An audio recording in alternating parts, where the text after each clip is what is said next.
Now for a spotlight on local markets with Rapiwa Madzena.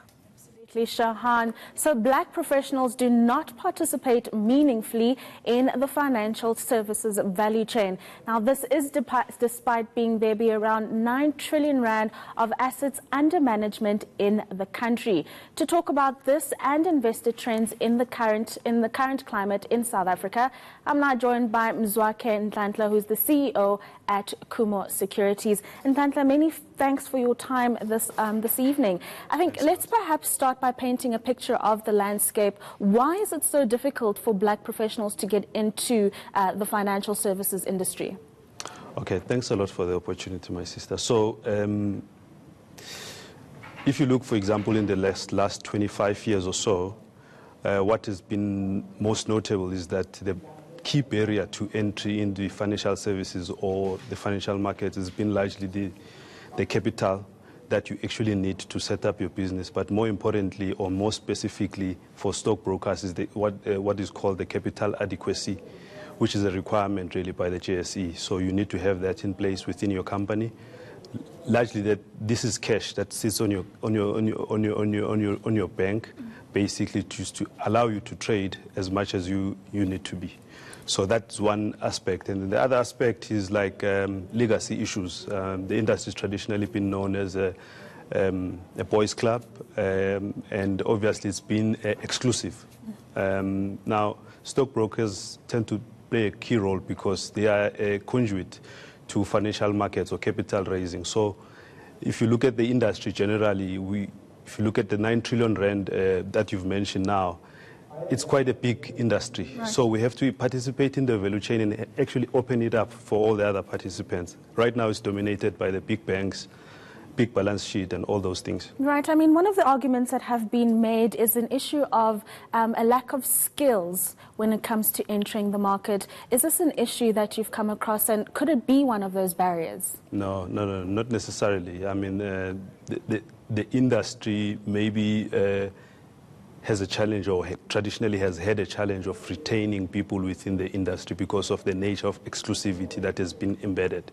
But there's plenty of people out there. If you look, for example, you can go through the industry. Traditionally, the traditional route is when you graduate from varsity, and then you actually go through a graduate placement program, and you can end up there. Or if, for example, you just have a passion in it and you end up studying the relevant courses or the private courses, registered persons exams and all that stuff, the stockbrokers exam, you can actually end up there. Right. Yeah. Let's talk broadly about what's happening in the actual industry, the nuances you've seen throughout the year that have really kind of impacted the movements of the markets as well as the economy. Yeah, so I think if you look, for example, the key thing that I think has been an interesting thing to watch has been the MTN fine in Nigeria, because that's quite sizable. The fundamentals of the company, nothing wrong with the company, but the fact that there's an overhang created by this fine that needs to be resolved of about 8 billion rand, it's obviously creating an overhang on the counter. The issue of Steinhoff, obviously it's going to go through the litigation process and the class action, as well as the fact that if you look, for example, Eskom, Eskom is actually a big risk to the country right now, because in terms of like a debt profile, about 350 billion rands of guarantees are linked with Eskom, and I think the debt services costs are sitting at about 45 billion rands.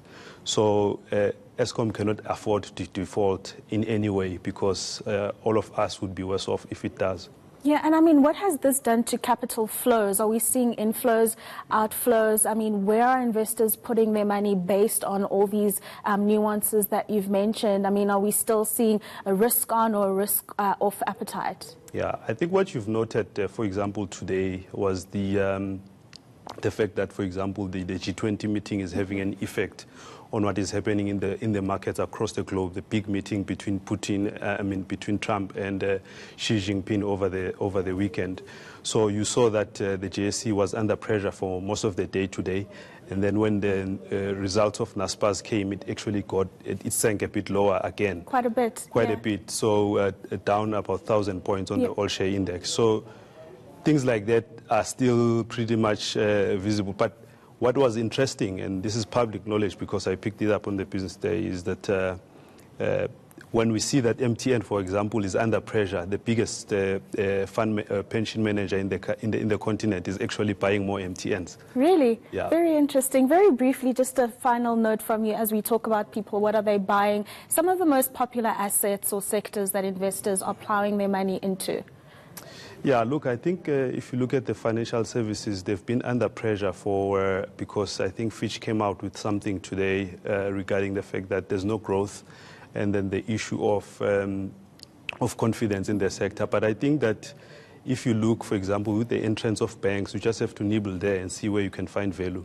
Yeah. Right. Thank you so much. I've been speaking there to Mzwakhe Nhlanhla, who's the CEO at Kumo Security. Shahan, it's back to you. All right, thanks for that. Appreciate it.